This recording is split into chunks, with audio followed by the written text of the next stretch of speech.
the standard practice in medicine is a pill for an ill, and the book focuses around the brain.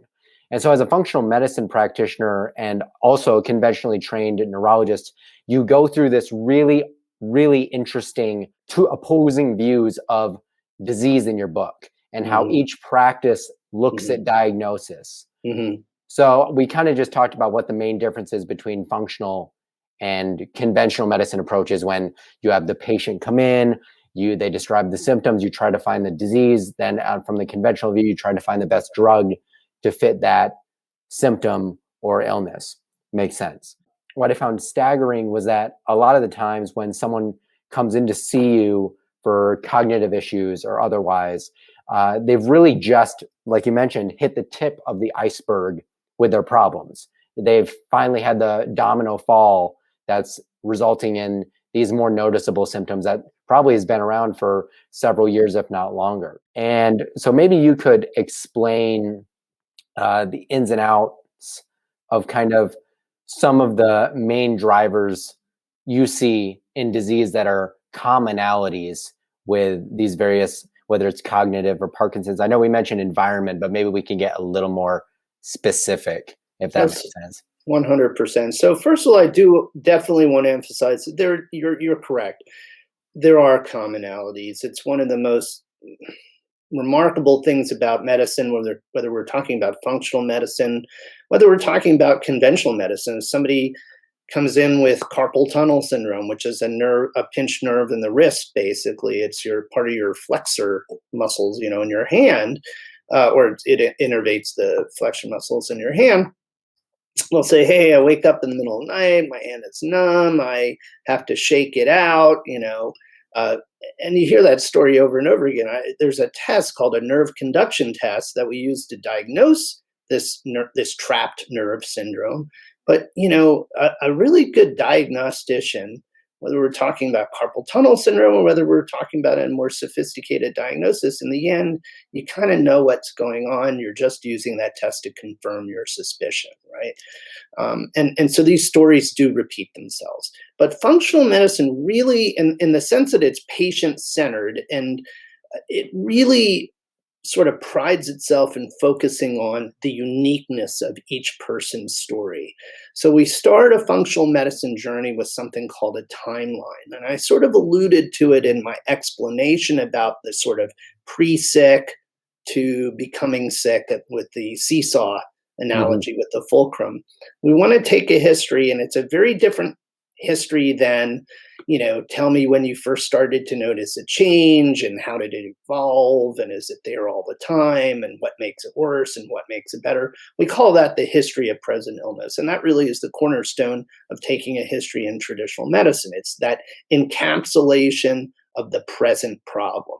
Yes, we do ask you about, hey, do you have any other health issues? You have high blood pressure, you have diabetes, whatever. We say, did anything run in your family, your parents still around? But the core of the traditional history is this encapsulation of the present problem. Functional medicine is very different. Functional medicine starts out with, hey, where were you born? And tell me about your brothers or sisters, if you have any, and a little bit about your dad and a lot about your mom, because she had you. And that makes a big difference, because even the trip through the birth canal, even whether or not you happen to be breastfed or bottle fed, can have a huge impact on your health later in life. But then we talked about your early life and, your infancy, your toddlerhood, your early childhood, those school age years. Did you play sports? In functional medicine, we want to know everything from, what was the energy of your household? Was it, super supportive? Was it a high stress household? Was there a family member maybe struggled with alcoholism or even abuse? These things do have an impact on your health later in life. Were you playing sports? Did you hit your head? Were you exposed to chemicals during your lifetime? What did you eat growing up? What was typical meals? Did you get sick a lot? Did you have your tonsils taken out? Did you have your appendix taken out?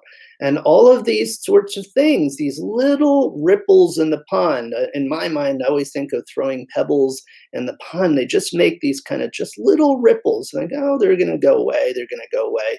But they accumulate. And then eventually you have that tsunami where things get really bad.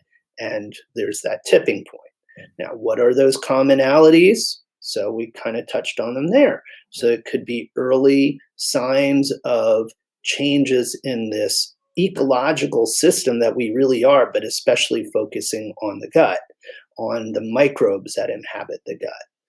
Early hits to the immune system, or really throughout your life. We very commonly, for example, see people who have multiple sclerosis who report a history of mononucleosis caused by the Epstein-Barr virus. That's just an example. In dementia, such as Alzheimer's, another virus, the herpes virus that causes the cold sores, can play a major role. So hits to the immune system and infections can play a role.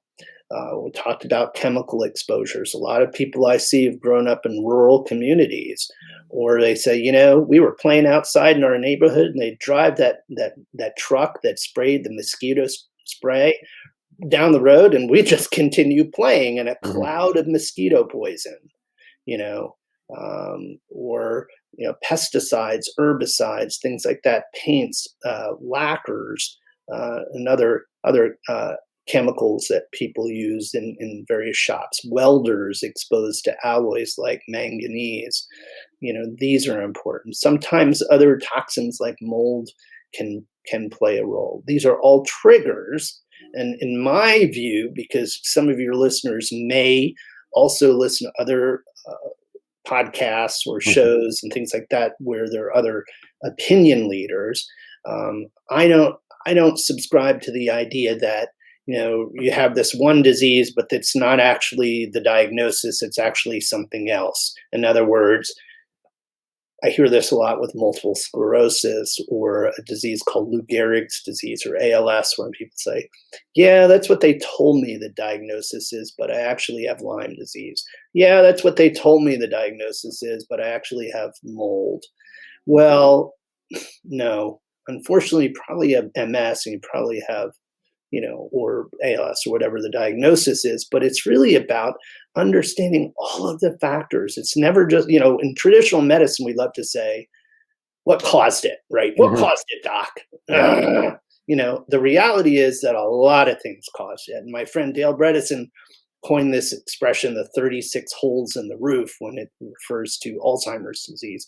But the fact of the matter is there are 36 holes in the roof, whether it's MS, whether it's Alzheimer's, whether it's Parkinson's, whether it's ALS, whether it's migraine, whether it's peripheral neuropathy, etc.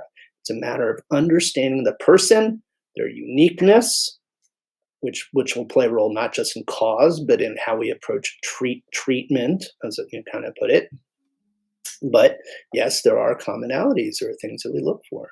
In older women, especially, but guys too, hormones can play a huge role. Generally, guys can maintain hormone levels throughout their life. Every once in a while you hear about that movie star who's 70 years old, married the 20-something and decided to have kids. Hey, more power to him. But, generally speaking, men can. Now, there are various factors that definitely will interfere with things like testosterone in men. Don't get me wrong, they will. But 100% of women, will either have biological menopause or have their ovaries and uterus removed surgically, 100%. And we know that the impact of these low levels of hormones on the brain over time can be profound. So that's another important trigger.